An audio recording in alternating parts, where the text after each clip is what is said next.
Welcome to Talking Giants, presented by DraftKings. I'm your host, Bobby Skinner, here with my co-host, Justin Pennick, and we have our Giants-Washington preview. Thursday Night Football, Week 2, I'll be honest, it doesn't feel right. Like, it feels like a middle of the season, the season gets rolling type thing. But it's like, we're still, Week 1 is a big week, and now we're on the Thursday Night Football. Justin, how are you? Bobby Skinner, I love kind of getting it out of the way. I love how we started 0-1, so now it's going to be quick. We're going to rip the Band-Aid off no matter what. We win this Thursday. We win today. We're releasing an episode on game day, which is kind of fun. We win today, and we rip the Band-Aid off and we're 1-1, or we rip the Band-Aid off and we're 0-2, and then we're really, really sad again, which I hope does not happen. Bobby Skinner, how are you? I'm good, and we're gonna give our takes on it, and then because it's a divisional rival, we don't have an interview, but we will have our fantasy draft. Did we just get an email against the spread and Giants Factor? Did we just get an email at the same time from Reddit? No. Anyways, but I got it from a Patreon user, and speaking of Patreon users, this episode brought to you by a lot of people. We got James Britton, who his name isn't spelled like the country, or Zach Britton. We got Christina and Chris Bauer. Our backup tight end in college name was Tim Bauer. How about that? Brett D, just Brett D. Brett D's nuts. Ham Sandwich, which is not his real name, I'm going to assume. Matt Steele, like the chainsaw brand. Ryan Falduto, that's Italian. Another Italian. Nick Bongiorni. I mean, that almost is so Italian, it seems fake. Joseph McWade, which reminds me of Tevin Wade more than it does Dwayne Wade, which is that's how you know the New York Giants have broken your brain, that when you see Wade, you think of him instead of Dwayne. We got Karen Chopra, and then Haldel Alves of Brazil. Justin, who are all these multicultural people? All these wonderful people went to patreon.com/talkinggiants, and for $2 a month, and then there's some other tiers if you want to extra support us, but $2 a month, you get to hang out with us as we record the shows live. So Thursday night, tonight, we are going live, probably after midnight, to recap the game. So if you want to experience the fresh emotions of victory... Are you going to the game? No, I'm not going to the game. Oh, okay. I wanted to. I would have had to get a hotel, and I wasn't going to drive home and then record. I wasn't going to, do that, and wasn't going to try and record from the car. So, yeah, I will not be at the game. I'll be doing some videos from home, and we're going to win. I have this good feeling. Spoiler alert for the game prediction at the end. I'm feeling really good. Patreon.com/talkinggiants. So experience the emotions of victory with us by hanging out with us. You don't have to wait for the podcast or YouTube video in the morning. And also, Bobby will send you a free magnet. You get some opportunities to win some free shirts with some raffles. Patreon.com/talkinggiants. Thank you to our patrons. We love you. All right, let's talk about this Washington game, and we'll start on the Giants' own front with the injury report. Evan Ingram's not playing. I don't think we expected him to play. Cam Brown is out. But the big one is Shane Lemieux. Shane Lemieux is out. And we'll talk about how this might, jumble the offensive line a little bit. And here's just what I want to say. I hope that this injury doesn't, kind of wreck his season. Because it was very limited. It was less than 20 reps on Sunday. But he looked like a better player. My heart will break if he's done for the season, because he looked like a better player, especially in the pass game. He was always a good run blocker, and that's what, I wasn't panicked about Shane Lemieux going into the season. I think he could have definitely upgraded, but I was not panicked about Shane. I was panicked about right tackle, and we're seeing that's rightfully so after week 1. But man, I feel for the guy, because I hope he can get back in there, because he, it's a small sample size, but he looked like a different player. Yeah, especially pass pro. I mean, he looked like a better player. I think he looked like a new player in pass protection. Like you said, he always looked good in as a run blocker, but just the footwork, his choppy feet, he was strong. He was using his hands well. He doesn't have very long arms, but he was still using his hands, and he was using variations of different punches depending on what the moment was. And if it was a quick throw by Jones, whether it was a 5-step drop, he really did look like a different pass blocker. And for me to notice it, Bobby, you're an O-line guy, and you're actively looking out for that kind of stuff. And, I will always kind of, side to you on things. But for me to notice it too, and to be like, wow, he really made those vast improvements week 1. And he was hurt. Out of all the guys that were hurt this summer and basically missed the entire summer, he would have been my least likely choice to look the best out of all those guys, like Rudolph, Barkley, Galladay, etc., Tony, etc., etc. But good for him. I really do hope that he does come back strong, because his presence of not being here, and depending on what the Giants think of Bredesen, his presence of not being here affects other people, which stinks. Well, let's talk about what the Giants will do at O-line in the absence of Shane Lemieux. Now, Ben Bredeson played the majority of the game on Sunday. But the beat reporters, when they were at practice the other day, basically every single one hinted at Nick Gates moving to guard. And they're not allowed to tweet out like personnel, like, what they see. And I know there's only a certain portion of practice. But that and other things, like, kind of to me give me the idea that I think Nick Gates is going to be moving to guard this week. I think they want to see what they have in Billy Price. Maybe they like Billy Price more than Bredeson anyways when they brought him in. Bredeson, I don't think really did anything to like force himself as the starter there. He wasn't bad, but he was, there wasn't really like any like, wow, this is some really good reps from Bredeson. Where when you watch Billy Price, you can see him just move cats in the run game. Now I worry about him running the offense at center, but we'll see how that works out. But I do think Gates is going to be moving the guard, and they're going to see what Billy Price looks like at center. And if it looks good, I think they'll stick with that throughout the season, and maybe they bench Will for Shane if Shane gets healthy, or even a Bredeson if they want to play Bredeson over Will. Yeah, this is so wild. We're gonna have a bunch of different O-lines this year. I hate to do that. I was talking to earlier, but I was talking with license plate guy earlier, and he's like we're gonna have like a week 9 graphic where it's like this is the first time in this season where the O-line is the same in back-to-back games. I hope that's not the case, because offensive line continuity is a real thing, and especially when you look at, I can imagine there may be a week where we struggle in pass protection and we're good in the run game, and last week was a game that we were good in pass pro and we were bad in the run game. So I hope that this unit can get some sort of continuity and they can find some sort of lineup that fits. And what worries me with Billy Price at center, it is those callouts. Washington, this is not the week, in my opinion, to experiment with the different, like, kind of pseudo, play caller at center, the guy that's calling out the protections and stuff like that. I don't think this is the week to do it. You have the interior guys on that Washington front, which we'll talk about. We already know the edge rushers that they have in Sweat and Chase Young. I don't think this is the week to kind of flip things around and, flip things on their head. If they feel that strongly about Price over Bredeson, then sure, I guess, but it makes me nervous that Nick Gates has established himself at center, and I think he can be good at guard, but it's just who are you going to put at center, and how is he going to do calling out those protections? Yeah, my worry isn't Gates at guard. It's like I hope we're not playing musical chairs with our good player and Nick Gates for players that may not be good. Because if Bredeson starts, I'm not worried about him starting, like from what he showed. You think about circumstances, guys moving sides and stuff.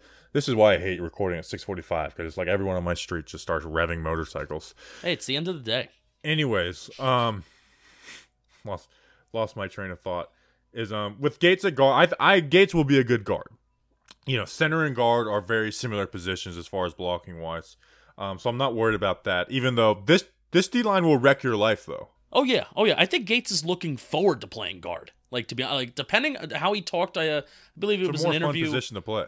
It was an interview with Zach Rosenblatt, and he was talking about I will play literally wherever I have to play, and Nick Gates always has this notion, despite being given a contract by the Giants. He's like, no, he's no longer on a rookie deal. He was given a contract extension by the Giants, but he always has this mentality of, I could be cut any day. And it's like, dude, I don't think you're going to, but think if that's the thing that gets you to continue to work, then go for it. And that's what makes these athletes world-class athletes. But I think he enjoys playing guard the most out of all of them. And you just said it was the most fun position, right? Yeah, out of center and guard. I mean, center is it's a stressful position. But this D-line will wreck your life. You got Chase Young and Montez Sweat, who are, they get all the shine, but Deron Payne and Jonathan Allen are beasts on the inside. And Speaking of Nick Gates, the Steelers game was probably his worst game of the year last year. His second worst was against Washington. Like this interior defensive line is no joke, and they will, run some nose tackle stuff. So it's like, all right, we're going to see how, maybe how Billy Price looks against like that, So this D-line allows them to do different things with coverage because they can trust their guys to get there. Now, Thomas had success against Chase Young and Montez Sweat last year, but it's this is gonna be a matchup for a long time, those two, and I don't expect Andrew Thomas.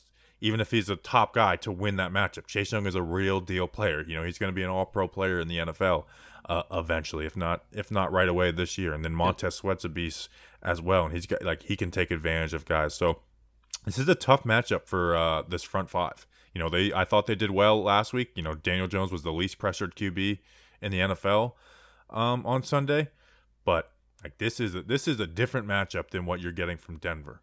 I would rather maybe Montez Sweat. No, Montez Sweat is an upgrade over Reed. Chase Young's probably an upgrade over Von Miller. And then you got the two inside guys are definitely upgrades over what Denver has. Yeah, Jonathan Allen had 3 quarterback hits, a sack last week. So seeing how those two talented interior guys. Now, Grant, I'm worried about right tackle, but honestly, I am more worried about the different looks that we may be getting on the inside with the Giants' offensive line, and therefore, what Daniel Jones can do to manipulate the pocket if there's pressure coming up the middle. Because he did do a good job when there was pressure coming from that right side.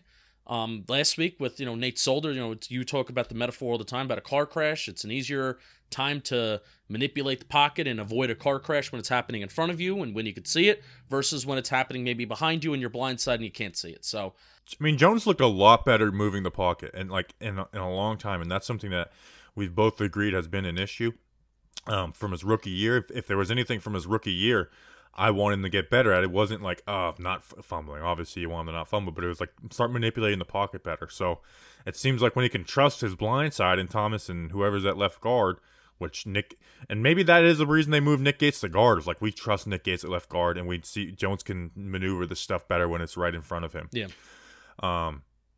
That Jones can be better at that. Now, this was thrown out there, Nick Gates being put at right tackle, and I want to get your opinion on it because I actually think Nick Gates would be the best right tackle out of Matt Parrott, Nate Solder, and him. But I want to get your opinion on it, just on doing it, not if he can do it. Would you do that if you thought he would be the best out of those three?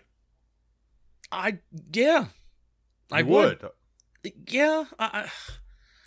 hate it. I would hate it, and I don't want to do it. But if there's a point in the season where Nate Solder did not wreck, he had bad plays. Nate Solder did not wreck the Giants game last week. But if there is a certain point where Nate Solder and Matt Parrott are wrecking this season, then you have to do it. And you have to have Billy Price at center, and then Ben Bredesen, Shane Lemieux at left guard. You got to do it. I wouldn't, because I do think he'd be better than those guys, going off of what we saw in 2019 with him at tackle. But at the same time, training for tackle and guard, guard and center are very similar the way you train. Tackle is not. It's a totally different position. And Nick Gates was practicing at he was a tackle that year. He was the swing guard as well, but he was a tackle that year. Every practice he was practicing at tackle. He hasn't practiced at tackle since then. Since the last time he played tackle was against Philly week 17 in 2019. All right, but think about it like this. Nick Gates has taken more recent reps at tackle and right tackle, specifically right tackle, than Nate Solder did before this training camp. I'm not debating that he would be better than Nate Solder. What I'm saying is I don't know if Nick Gates would be a good right tackle. It'd be an upgrade, but I'm not sure he would be good there. And why take a position of strength and move it into maybe a position of average or below average? Yeah.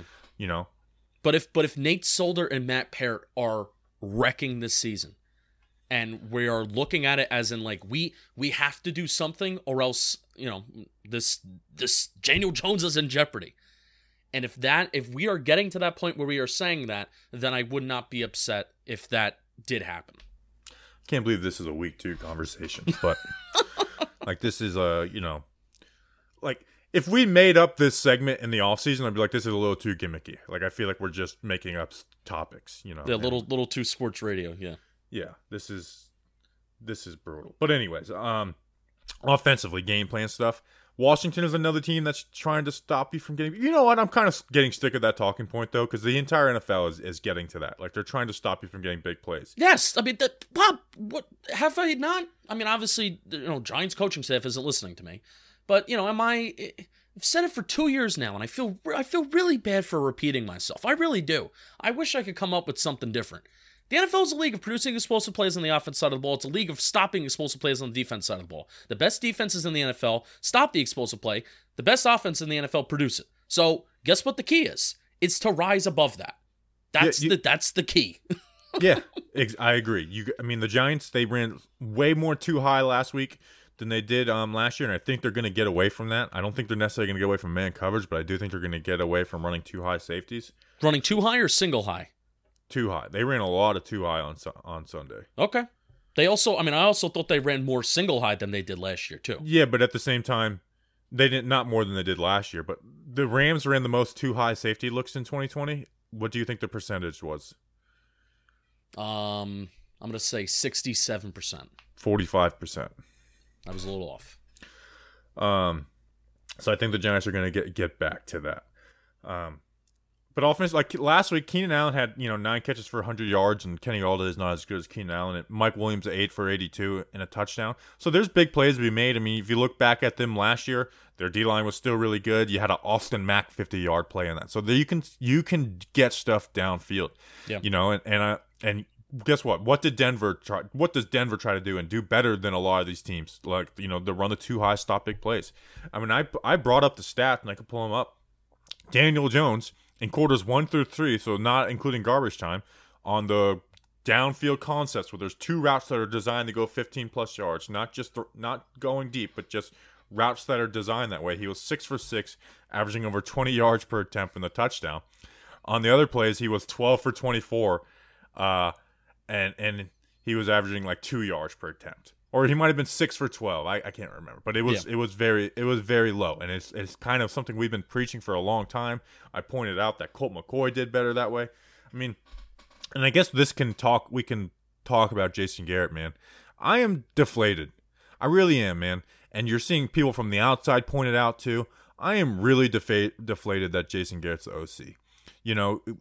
He was the guy last year. I never called for him to be fired mid-season. But the day that the season over, it was like, you guys, they should fire him. They didn't. Well, they added pieces.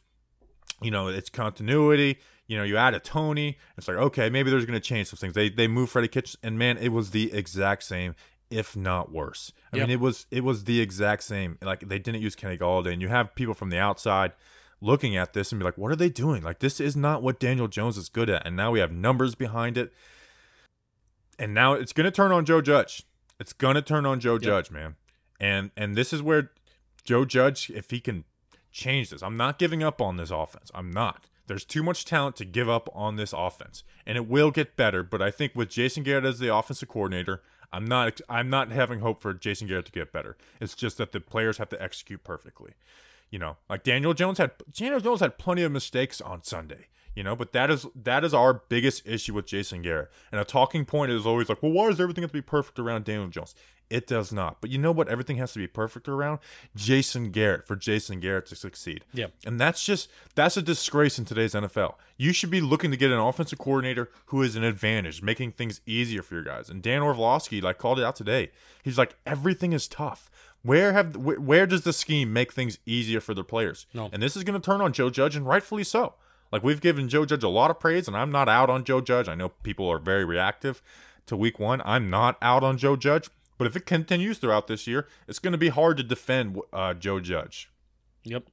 And that was my fear. I said it on the mailbag or last mailbag of the offseason. I said, that's my fear. My worst fear this year is that I'm going to turn on Joe Judge because of the offense, because of the same reason why we turned on Pat Shurmur with his defense. It's hopefully not going to come to that when it comes to Joe Judge and his offense. I believe Daniel Jones only had 1 incompletion when he threw further than 15 air yards on Sunday. So it was that 4th and goal Kenny Galladay when they, it was kind of like they was that 15 air yards that he threw? Or that? Not 4th and goal. It was 4th down. It was, how they did the sticks on that 1 4th and goal that I called out. It was the drive previous to that. Okay. Yeah. Remember, they just kind of threw it in the back of the end zone, and it was a bad throw by DJ. So, there was only 1 incompletion when he threw the ball further than 15 air yards. And I will never understand this whole notion of, is it, Jason Garrett that doesn't trust Daniel Jones to do well and to throw it deep consistently? It's like, well, how can you sit back and say that when you look at the data that has been since 2019, 2020 last year. And then even, you still sit back and you say, well, is it Jason Garrett doesn't trust Daniel Jones? Every single attempt that he had a 15-plus air yards, which, by the way, it's not easy to complete deep balls. It's not. It should be easier to complete in the intermediate part of the game. You should have like a 70% completion rate when you're throwing it less than 10 air yards. And then when you throw over past the sticks, that's when your completion rate should be less. But for whatever strange oddball reason, Daniel Jones' completion rate is much better when he's throwing it past the sticks. So, we're in an oddball world. But here's the optimistic side of things, Bobby. I said on Sunday, and this is even before I looked at any data. I didn't look at any data. I really didn't even look at anything. So this is eye test. This is eye test matching the analytics and the stats, which I liked. I try to do that. That's what I try to say.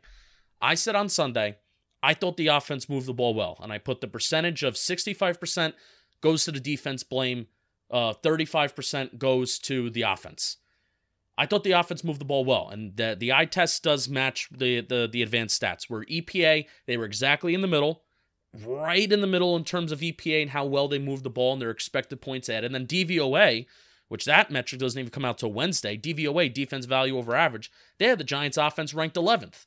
I truly do believe, and I'm not really a wait and see person or let's see what happens, but I'm willing to do that for this game today. I truly do believe that the Giants had more opportunities on Sunday to move the ball and score more points on Sunday, that they would have done it against the Broncos. If the defense gets off the field on third down, and they have more opportunities to do it, let's see it. I do feel that they are going to put up more points against Washington on Thursday. I would hope they put up more than 7 points from 13 in garbage time. I'm very confident they're going to put up more than 7 points, Bobby. I'm very confident. Well, let's move to the defense, and let's talk, Washington. Here's kind of the quick scouting report on their offense. Well, they got Charles Leno and Sam Cosmi at offensive tackle. That's where their weakness is on offense, is those two guys. I mean, Ryan Fitzpatrick and his 7 dropbacks last week, he had a sack, 4 pressures, and 2 hits. And that's by Pro Football Reference, who was a lot more conservative with their pressure stats. Yep. Tyler Heineke had 15 dropbacks. He wasn't sacked, but he was hit twice and pressured 3 times. So not horrible, but not great either. That is their weakness, is getting to those guys. So can our edge guys, who didn't really do anything special last week, and Lorenzo Carter and Aziz and O'Shane didn't really do anything, can they get around those tackles? And can you give Leonard Williams reps doing that? Because Heineke's a starting quarterback. He can make some plays. I think he has a pretty weak arm. And he can be inaccurate and throw the ball high. So I do think the Giants are going to kind of get back to their roots a little bit. Not abandoning man coverage, but getting more to bringing the safety down. And I think Jabril Peppers needs to play over 80% of the reps. I'm going to save that for a different segment in this show. Spoiler alert, Giant factor. And like last week, Xavier McKinney made mistakes. The drop by Kenny Hamler, KJ Hamler. That was on Xavier McKinney as much as it was on Adoree Jackson. Yeah. He bid up on the play action and didn't bail back out, and then the post was open. And that's the issue with the cover 4 too high stuff. So this offense shouldn't be good. They got Terry McLaurin. Diami didn't really do anything in week 1, and Curtis Samuel's out. So our defense should be able to have a good game against their offense. Yeah, especially with Curtis Samuel being out and Diami not having the best of week 1s. Obviously, Terry McLaurin is going to be Terry McLaurin, and he's going to make those insane bananas catches. But I would love Patrick Graham to have those confusing looks and alter things pre-snap to post-snap. Go back to your roots. That's what I'm saying for this game. Go back to your roots. Now it's kind of crazy how we're saying don't get cute with man coverage and blitzing, because usually that's like the still do that stuff, and not having Curtis Samuel makes me feel a lot better about doing that compared to Jerry Jeudy. Adam Humphreys versus Jeudy is 2 different animals. But still, my whole thing is that don't get cute. Go to what works. Go to what works. Go to what literally got you game-winning interceptions last year against Washington, where it confused their quarterbacks. Go back to your roots and go back to what this secondary knows how to do. That is my ask and that is my want. If the pass rush isn't going to get home with 6, then guess what? It's not going to get home. Just rush your 4 guys and then play coverage on the back end. And that's what happened last week. And obviously it's a weaker offensive line, most likely, but I am more inclined to prioritize back-end coverage than I am blitzing and hitting the quarterback. I just am, and I'm never going to change from that. Well, and do both, like I would abandon too high more than I would say just man coverage, Yeah. But also when you're in man coverage, play appropriate. Like they were playing man coverage last week, and their safeties were playing like 20-25 yards off the ball, which is like, it's kind of like a half-assed way to play man. Like you're afraid to get beat deep, but you want to play man coverage. It's like, well, man, they're gonna find matchups, like Jerry Jeudy versus Darnay Holmes or Julian Love, and man coverage isn't gonna work. And even James Bradbury got beat a few times. Noah Fant was beating Jabril Peppers. So, like you said, get back to your roots. Mix stuff in, but get back to your roots. Start bringing that safety down into the box, and playing your game. And they're going to stick to the run as long as we don't take a 2-score lead. Like Gibson had 20 carries last week. Yeah, and they were behind for a good chunk of the game too. It was a relatively close game. Graham's blitz rate was like 43% last week, which was 4th highest in the NFL. And his average blitz rate last year was, when you compile the whole season, it was 25.5%. So that's almost double. So a little bit more balance. That's what we're asking for. Go back to your roots. Get back to a balanced defense. Trust Leonard Williams to get home. He had a couple QB hits. He had 2 pressures last week too. Finish sacks. Yeah, Leonard Williams is like my runner-up for Giant Factor this week. I was thinking about him or the other guy that I'm going to pick. So, but Leonard Williams, let's get that first sack of the season. Let's make it on a big moment on 3rd down. You're muted. Good job. Anything else you want to hit on before we go into the weather? No, don't sleep on Taylor Heineke. His CPOE was really good last week. It was like the 4th or the 5th best in the NFL last week, and out of all quarterbacks. Don't sleep on him, but hit him a little bit, confuse him a little bit, and he'll look like an average quarterback. So force him into mistakes. Giants. Yes, I would love that. And you know what? We're officially on the week 2. Week 1 may be over, but the season's just getting started at DraftKings Sportsbook, an official sports betting partner of the NFL. To kick off week 2, DraftKings is giving new customers $200 in free bets instantly when they bet $1 in any football game. Listen up, because you don't want to miss this. Head to DraftKings Sportsbook app now and place a bet of $1 on any week 2 game to receive $200 in free bets instantly. If Sportsbook is not available yet in your state, DraftKings still has huge cash prizes up for grabs all season long with their daily fantasy contest. DraftKings is giving all new customers a free shot at millions of dollars in total prizes with their first deposit. Download the DraftKings Sportsbook app now and use promo code JOHNBOY to receive $200 in free bets when you place a $1 bet on any football game. That's promo code JOHNBOY this week at DraftKings Sportsbook, an official sports betting partner of the NFL. Must be 21 or older, New Jersey, Indiana, or Pennsylvania only. New customers only. Minimum $5 deposit and $1 wager required. 1 per customer. Restrictions apply. See DraftKings.com/sportsbook for details. Gambling problem? Call 1-800-GAMBLER or in Indiana, 1-800-9-WITH-IT. All right, let's take a break. All right, we now welcome on Danny King for weather and trivia, ? There's trivia this week. I brought the trivia back. We got it. Brought out the weather map. Last Sunday wasn't good. It was the L actually didn't go towards Denver. It went right towards East Rutherford and just made us all very depressed Giants fans on Sunday. You gotta love it. But there was, for this week, hold on, I have a joke. I have a weather joke. Oh, joke. There was a tropical depression that came in. Ha ha ha. I know there was a hurricane in the Giants parking lot on Sunday, and that it was a one-man hurricane. We all know who that was. It was Snacks. The weather for Sunday, it's gonna be hot and humid. It's like, well, not hot, I should say. It's gonna be 74 and humid. That's hot for a football game, especially at that Washington football team stadium, FedEx Field. It's a dump. No one everyone get ready for the obligatory media tweets that they're gonna talk about how much they hate the press box there. It happens every single year. But yeah, 74 at kickoff, humid. It's going to have 89% humidity. Winds 5 miles per hour out of the east. Feels like 75. So it's just going to be humid. So if you're going there, wear shorts. Wear some short sleeves. Looking at you, Chris. Wear shorts. Trivia. 74 is really nice. That sounds nice. That's like beautiful. That's football weather. But it's the humidity that might just kill the mood a little bit. And it's just a terrible stadium. It's just a terrible stadium. I need to get to Washington. I almost went there on the Thanksgiving game, the game before Eli got benched, because tickets were like $5. You would love it. That was a game we thought about going to, but obviously we didn't. And honestly, it wasn't for the worst. All right, so the Giants have won the previous 2 season series against Washington. Now, my question for you guys is, when was the last time the Washington football team won the season series against the Giants? So 2-0. They swept the season series. Was it the 3-13 year? 2017? Justin, do you have an answer? Yeah, that's my guess too. 2017. That is not the answer. Beat the Broncos, Chiefs. That is not the answer. Do we want to give the answer now? Do you want one more guess? No, you know what? Maybe I'm gonna say 2013. Bobby, you sticking No, with you? 2013. I remember we split because that was the RG3 year. No, I don't know. No, I don't know. I don't know. That's a good question. According to my research, the answer was 2011. 2011, the Washington football team beat the Giants 23-10 in the first meeting, and then 28-14 in the second meeting. Now, follow-up question: when was the last time they swept the Giants before that date? Like, just swept them 2-0.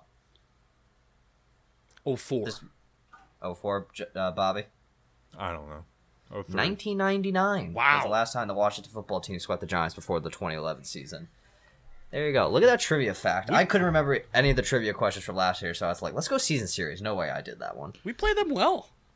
We do. Makes That's the me one happy. team we usually And do. we play a different QB every time. Who's like last time was That's Alex true. Smith. Before that it was Kyle Allen. Before that it was Dwayne Haskins. Before that it was Case Keenum. Before that it was forgot. Mark Sanchez and Josh Johnson. Before that was it Alex Smith again? Maybe. And then before that I don't even, Kirk Cousins, I guess. Yeah. So I forgot we took Kyle Allen's ankle. I forgot about that. we break everyone's ankles. Like I Dude, thought we broke Jerry Judy's ankle. Like I really like that looked like his ankle broke. But Yeah, the fact that was just a sprain is beyond me. I hate watching that type of stuff.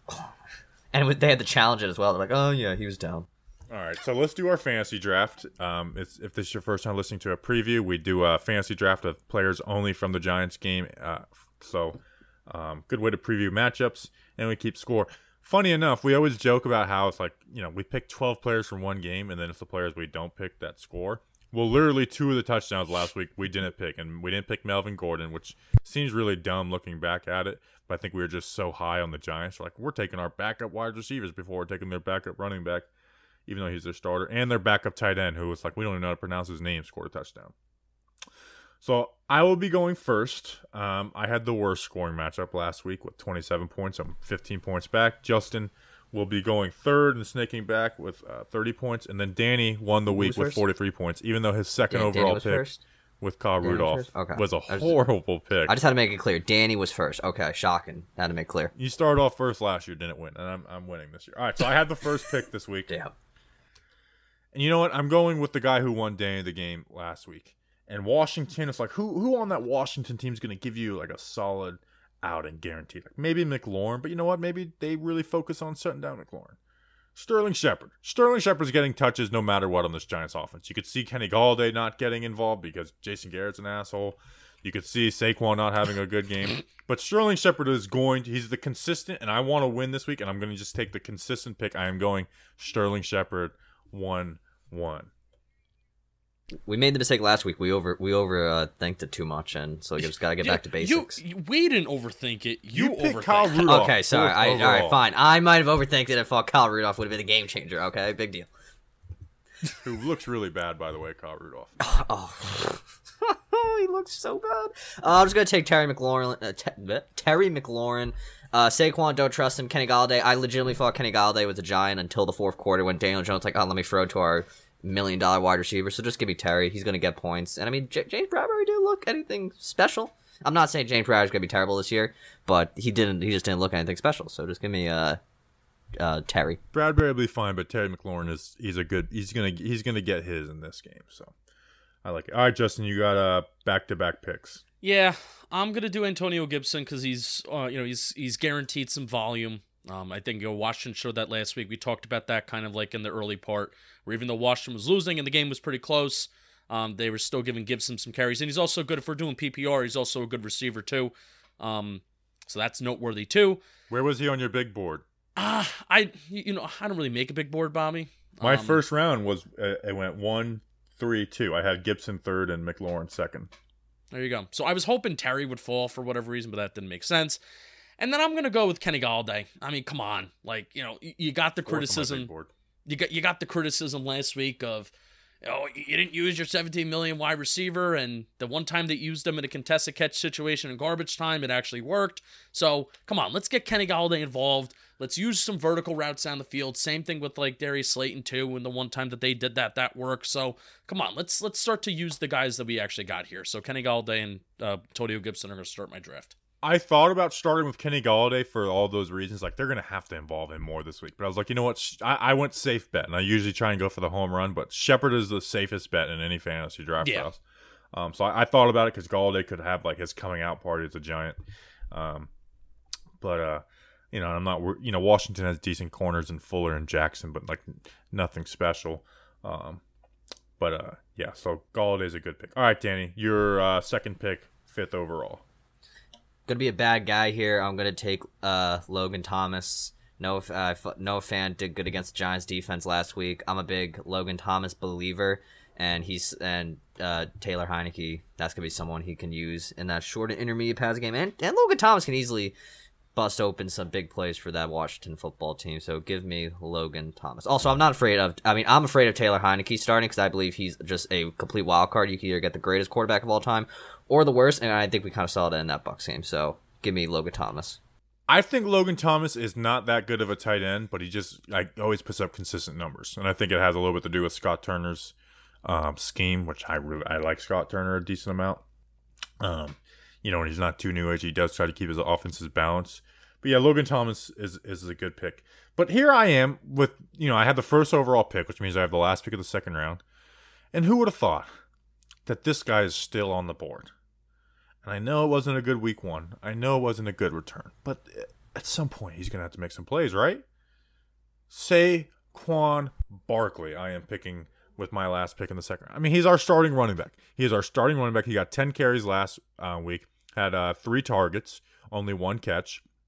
You know, and if Daniel Jones doesn't stare him down in the end zone, he maybe has a receiving touchdown. Like, I actually like that play call from Garrett, and Jones just stared him down, and that allowed the corner to come off Slayton and make the play. So I am going Saquon with this pick. Next, do I go Giant? I feel like that's kind of dangerous, but I don't trust really anyone on Washington's squad. I'm going to go Darius Slayton. He's a starting wide receiver for us. You know, he had 3 catches for whatever, you know, like 50-something yards last week. Or maybe even 60. I'm going Darius Slayton. He's a starting wide receiver. I'm going Darius Slayton. I just repeated the same thing like 3 times in a row. It's a good pick. Yeah, after this, it gets kind of ugly. I don't really know who I want to pick here. My board is chalked, though. Like, we've picked 7 guys. And my top 7 on my big board are off the board. So, I mean, I'm not taking Rudolph. I'm not overthinking again this week because he did nothing last week. Kadarius Toney, really, really slow. He looked awful. Kadarius Toney's not gonna probably do anything, or maybe they want to get him involved. I don't know. I'm probably just gonna end up taking. Involved. They'll be like, here, come in 2 plays. We're gonna defense. We're giving Kadarius Toney the ball. Yeah. Brown's out, right? That's the rumor, or is that confirmed? He's out. De'Ami Brown? Yeah, De'Ami Brown. Is he I out? don't think so. Am I crazy? I saw their injury. I thought. Who was on the? I'm confused. So if I might be losing my mind. But so if he is there, which I believe, I might be going crazy. Give me a Brown. I just feel like he can give me some points, and there's no one else on the Giants that right now I can believe in. Kadarius Toney had like 5 plays and it was just negative. So just give me Brown. I wanted De'Ami Brown my last pick because he was my guy in the draft. He had a bad week. Think about this. Kadarius Toney, Elijah Moore, and De'Ami Brown. 3 rookie wide receivers that a lot of people like. What do you think their total yards combined were? Man, his total yardage? They had 4 catches combined. 4. The 3 of those guys together had -8 yards. They all had negative yardage. What? That's funny. That's so stupid. So De'Ami, he was next on my big board. All right, Justin, you got last 2 picks. All right, I'm gonna go Adam Humphreys simply because he got 2 catches last week and he got some volume. And if there is questions around De'Ami Brown, then sure, Adam Humphreys, you're gonna be the guy. He did have more catches than De'Ami Brown last week, and he's gonna attack us in the slot too. I gotta go with the Giant. I got to go with the Giant. I'm going to go Kadarius Toney just for shits and gigs. Damn it, Justin. Yeah, Humphreys was a good pick there. He's with Curtis Samuel out, Diami, we don't know what his involvement is going to be, and the Giants' nickel spot right now being a team that's part teams are going to attack. Humphreys is a good pick. Toney's is just a total wild card, but I guess that's what the 4th round is for. All right, Danny, last pick. I don't know why I thought Brown was out. I'm just losing my mind. Just give me J.D. McKissick. He had 20 carries. I feel like he can maybe break one for a decent bid against the Giants. So give me J.D. He was top 5 in receiving yards last year amongst running backs. So, but they didn't really use him at all last week, though. He had they didn't. 1 carry, 0 catches. Even Jared Patterson, who we talked about in our draft previews, I like. He only got 1 carry, but he was a rookie. All right, that's just so sad that's where I was at. I chose some guy that had 1 carry over literally anyone else. No, but I mean that's smart. I mean you didn't know it, but a guy that was top 5 in receiving yards last year against receiving yards as running backs. It was a big brain move. That's right. I was thinking about him. So, all right. So next up this is my last pick. Next up on my big board would be Devonte Booker, but they showed last week that Devonte Booker is not going to get touches down near their goal line. I don't expect him to get any big plays. So I'm not going Booker. Like I want my last pick to be a splash. Do I go Caden? I'm not going Kyle Rudolph. I'm not writing off. I'm not ever even considering Kyle Rudolph until I see him make a catch over 10 yards. He looked really bad. So I can either go Caden Smith or Cam Sims. I almost want the chat to decide for me. Caden Smith or Cam Sims. What would you guys pick? And be honest, because it's not going to have any effect on me. I just wanted to hear your guys' opinion. Caden Smith for who you said? Cam Sims. Cam Sims. Yeah, Sims. There's just no Cam trust. Sims, he scored a touchdown versus us last year. Yeah, there's just no trust in this Giants offense to involve. Honestly, this would, if there was a week to take Booker, it's this week, just based off the fact it's a short week and how much are they going to push Saquon. Obviously, it depends how he feels, but this would be the week to take Booker. But obviously, he only got me 2 points last week. I'm gonna go Sims. I just don't want to I don't want to have my fantasy team be all Giants. And it's like, are you on crack? All right, I'm gonna go Cam Sims. So to recap, I have Sterling Shepard, Saquon Barkley, Darius Slayton, and Cam Sims. Danny, you have Terry McLaurin, Logan Thomas, De'Ami Brown, and Jason. You have all Washington, Danny. J.D. McKissick. So we can see who you're rooting for. Justin has Antonio Gibson, Kenny Galladay, Adam Humphreys, and Kadarius Toney. By the way, Justin, a little tip for the fantasy drafts to pander to our listeners. When you have back-to-back picks, always pick the Giant first because it makes you seem like you believe in the Giant more than the Washington. Oh, that is true. It's a good tidbit. Thank you. It's like if anytime I am in the snake, I always pick the Giant first because it's just great pander material. Yeah. All right. It's time for Giant Factors. I get to go first this week. And I'm going to go out with a guy who's been getting a little slander this week. And he's going to be pissed off this week, too. Want to know why? One, he didn't have a great game week 1. He only played 50% of the reps. I'm going with Jabril Peppers. Pep always plays good against Washington. Both his interceptions as Giants have been versus Washington. He gets sacks versus Washington. He gets tackles for a loss versus Washington. But if I'm Jabril Peppers, I am pissed off this week. Not only my coaching staff, but now on the outside, it's like, oh, Jabril Peppers is just an average safety. Get the hell out of here. Justin, where was Jabril Peppers for pass breakups as a strong safety last year? Number 1 in the NFL. Number 1 in the NFL. Where was he for tackles for a loss as strong safeties? Second, only to Jamal Adams. Had 3 sacks. This guy is a playmaker, and I do not like the slander for him. And it happened last year when he gave up a touchdown versus Boston Scott in that Philly game. Like, Pep isn't anything special. Like, bull crap. He was put in bad situations versus a very athletic, a top 10 tight end, top 10 pick in Noah Fant with man coverage with no help. Like, I'm sorry, not many safeties are going to win in that, in that situation. So don't put him in those situations again. And I'm going Jabril Peppers to make plays, to make sacks, tackles for a loss, and hell, even maybe an interception. He's going to play pissed off this week against the world. I know he has that me versus the world mindset. Jabril Peppers is my Giant factor for week 2 versus Washington. Love it. He had some key pass deflections last year against Logan Thomas in the middle of the field. I mean, really, that Washington game, that first Washington game that we had last year, that was like almost his coming out party after playing kind of bad again. Well, I don't want to say played bad against Boston Scott, but he had that play where he allowed that touchdown, and it was just an insane throw, insane catch. And that was really his coming out party, where we wanted to challenge Jabril Peppers to be a playmaker and not just be good, kind of like in the old 22, but be a playmaker where we can see it on Sunday. And that was his coming out party against Washington, in Washington. Clearly win the battle versus Logan Thomas. That's my challenge to you this week, Jabril Peppers. All right, Danny, who's your giant factor? I mean, this might seem like a cop-out, but there's only one clear... Like, the same thing with Jabril Peppers, like, the whole talk against him. I mean, it's Daniel Jones. I mean, like, it's just insane the talk that has happened against him this week. And it's all warranted. We had the fumble. I mean, obviously didn't play as bad, but, like, that fumble is what stands out in people's mind. I mean, we got, like... Zach Rosenblatt wrote a good article. Like, he went through past press conferences of Daniel Jones and just listed, like, what he said about turnovers, and Daniel Jones saying, like, oh, I gotta get better. I highly recommend that article for anyone who hasn't read it. But Daniel Jones has to get better with not turning over the ball. And he did that again last week. It cost the Giants the drive. It turned momentum for Denver's favor. Just put together a solid game. Don't make stupid mistakes. And I'm still not over that ball he threw in the triple coverage against Denver last week. That still blows my mind. But just play a consistent game of football. Don't cost your team the game. Silence the doubters for a week. And just prove that you can be the quarterback of this team for one game. I don't care if it's Washington. I don't care if it's whoever it is. Just please prove you're worth the investment the Giants had in you. And just do something, Daniel. Make us feel good for a longer week headed into week 3. 4-0 versus Washington. Go 5-0. Own that team, Daniel Jones. All right, Justin, who is your giant factor? Speaking of owning the Washington football team, Saquon Barkley's last 2 games that he has played in FedEx Field in Washington. 2018, in a 40-16 win. He had 14 carries, 170 yards, and a touchdown. He also had 4 receptions for 27 yards. 2019, at Washington, in a 41-35 exciting win. 22 attempts, 189 rushing yards, 1 touchdown, and a total of 4 receptions for 90 yards and a touchdown as well. Saquon Barkley, I think your favorite stadium to play in as an NFL pro is FedEx Field.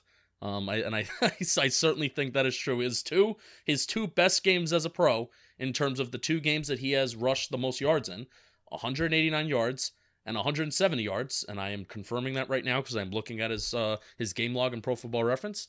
Those are his 2 best rushing games of his entire career. I'm getting a little doubt.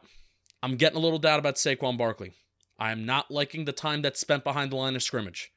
I am not liking the efficiency metrics. It is week 1. You were working your way back from an injury, so I'm giving that pass to you. But even if it's in limited opportunities, in that Washington game in 2018, you got 14 carries. You got a little bit more in 2019. But you are a guy that can make damage and can do damage with limited work. Go out there and do it. At least be efficient. Maybe give me a play of 10 to 15 yards and get fans kind of back in your corner. Because even though the run blocking maybe is not that great, you are expected to do more with that number 2 draft pick label. So go out there and do it, young guy. Young guy? That was weird. Yeah, he's older than you. Is he? No, how old is Saquon? He's around. I think we're around the same age. Well, he has a kid, so anyone that has a kid, is older than Justin and Danny. Oh, I forgot he had a kid. I forgot he had they had it right before the draft. All right, Justin, read the ad. Yeah, that Giant Factor segment was sponsored by Sports Management Worldwide. They are the global leaders in online business sports education. They teach people how to work on the business side of sports. All their classes are taught by industry professionals. Your mentors have been in the game you want to work in and have done the jobs you want to do. I guarantee SMWW recognizes the importance of explosive plays, unlike Jason Garrett and the Giants. They have graduates that work for all 32 NFL teams, including Patrick Hanscom, who's an area scout for the Giants. Patrick Hanscom definitely does believe in explosive plays. SMWW, they can train you to be an agent, a scout, work in the front office, and work with film using digital video editing tools like XOS Thunder that is used by all 32 teams. Learn from people like former Tampa Bay GM Mark Dominic, football analytics gurus Aaron Schatz, and Mike Trainer of Football Outsiders. I love me some Football Outsiders. I have a subscription. Football player development from former NFL coach Steve Fairchild. Learn the skills and knowledge you need to work in football at all levels and turn your dream into reality. And they may not be able to teach again. They have here on the ad read that you may not be able to teach Danny Dimes to finish off an 80-yard run, but I'm going to change it. They may not be able to teach Jason Garrett the value of letting Daniel Jones throw down the field, but they could teach you how to work in football. So apply free at smww.com and use the discount code GIANTS for $50 off of the course of your choice. They offer courses in football, baseball, basketball, soccer, and so much more. If you have always dreamed of a job working in sports, Sports Management Worldwide can help you from sports betting to esports, sports broadcasting. Hey, maybe I should take a course. I'm calling a high school game this weekend. They have the what you know and who you know to get you in the game that you love. Thank you to SMWW. $50 off the first course of your choice with the code GIANTS. I think they could teach Jason Garrett. Maybe Jason Garrett should take a course there. Like, I believe in SMWW. They could teach Jason Garrett. All right, Pick'em. Now, I kind of hate this change, but it's necessary because our Pick'em was becoming. It's just hard to not pick the favorites, and then if you're not, you're trying to be different and making picks you're not believing. So, we are incorporating the spread, which I hate because it just makes it so much more complicated. But we are incorporating the spread. So week 1 wasn't with the spread. Me and Danny went 7-1. Justin, the listeners, went 4-4. The listeners this week are represented by Ben Butler of the UK. First game, we got Saints at Panthers. Panthers +3 at home. The listeners are going Saints -3. I'm going the Panthers +3. I think the Panthers are going to win this game, but if they lose, they'll lose by 2. So I'm going Panthers +3. Danny, do you know how the spreads work? Because I kind of explained it to Justin.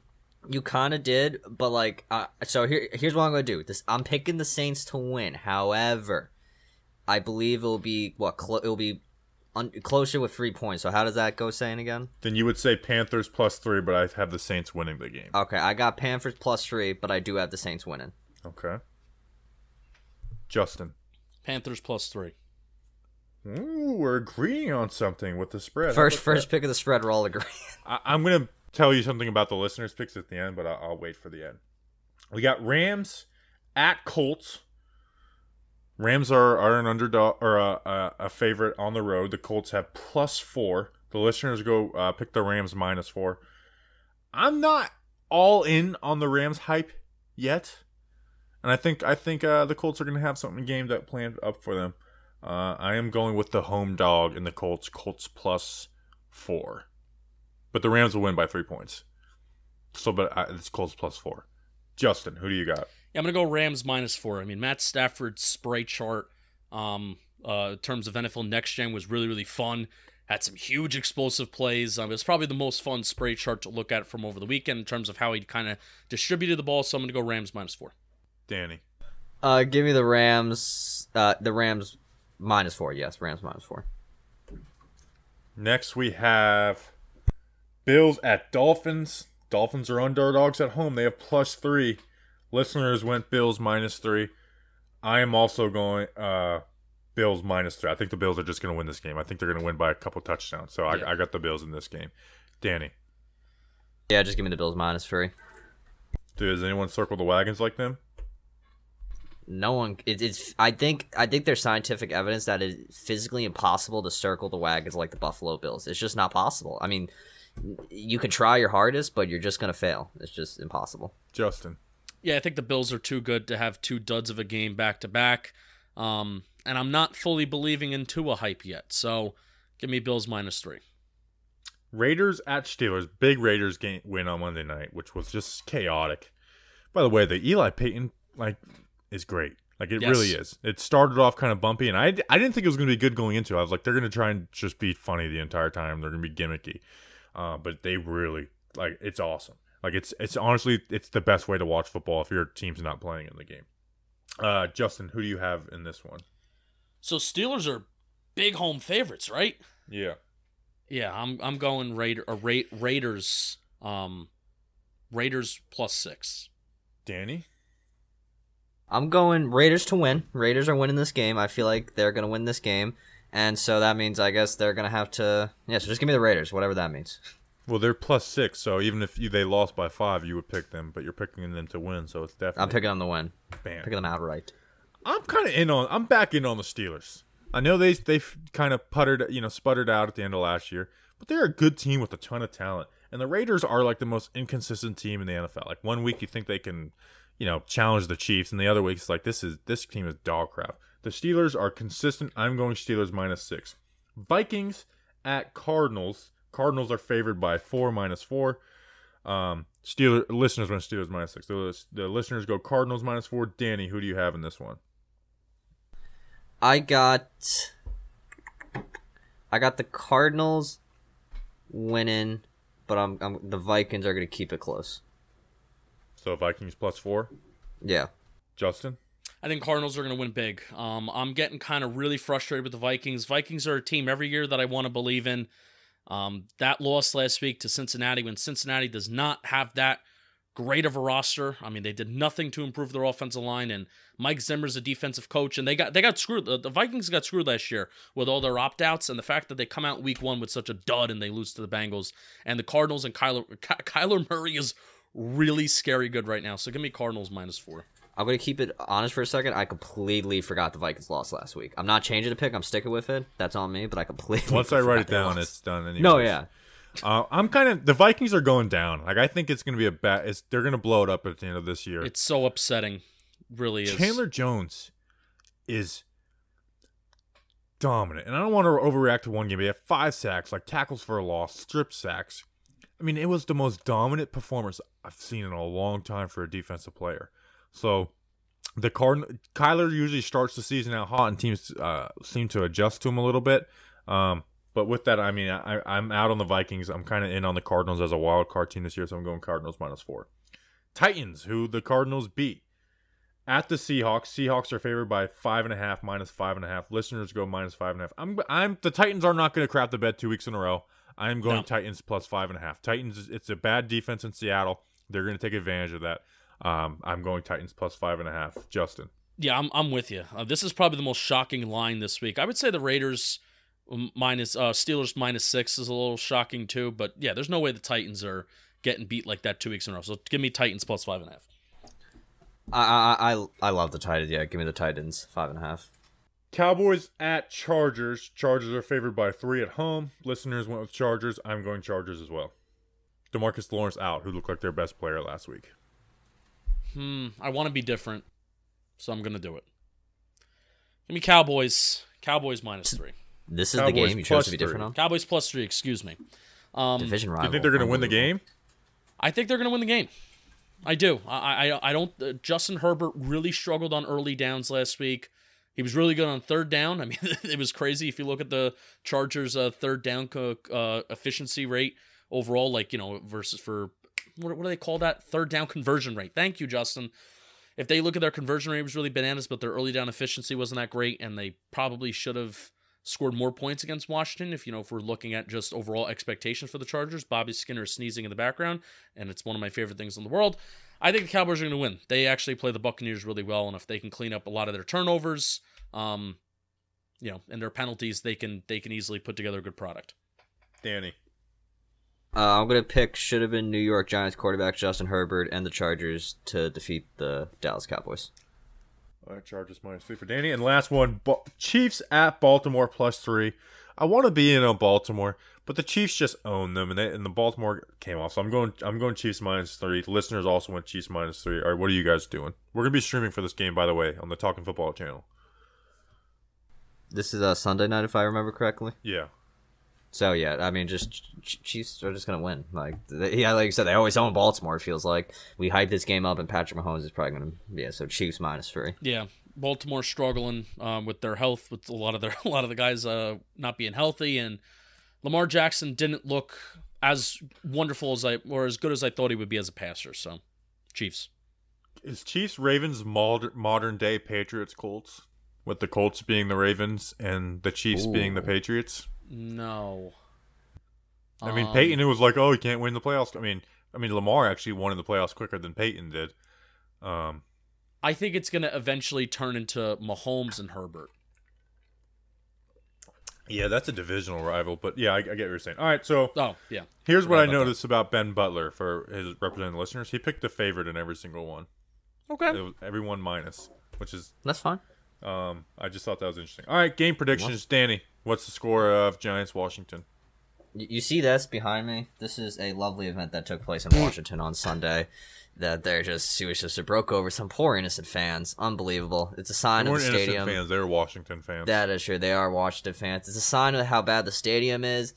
I think it's going to be a sign of what this game's going to be. I'm going to be honest. I'm feeling like a Justin this week. I'm picking the Giants to lose this game. I just can't pick them after what I saw last week. Oh, no. It's too hard for me. I want them to win because I want to. When I'm going to week 3, I want to feel good about going to see this team. But right now, I don't. Giants are going to lose, 24-13. Justin. Giants are going to win. I think they're going to have more opportunities on the offense side of the ball, and I'm going to pick them to win 27-20. 27. That's the most points the offense scored last year. You know what? And that's I'm feeling good. I am. I'm not feeling good, and I will feel really bad if this team ends up 0-2. Do not go 0-2. And if they go 0-2 and the offense looks similar, we're gonna be calling for some stuff. Yep. I'm serious, man. Don't do it, Giants. Win this game. Treat this like a must-win. Now, we had the Falcons, who might be the worst team in the league in week 3. Get to an opportunity where you can be 2-1. Giants 77, Washington 0. We appreciate you guys. We'll be back with a podcast Friday morning out for you on YouTube Friday morning. So we'll see you then. We appreciate you guys. Until then, let's go Big Blue.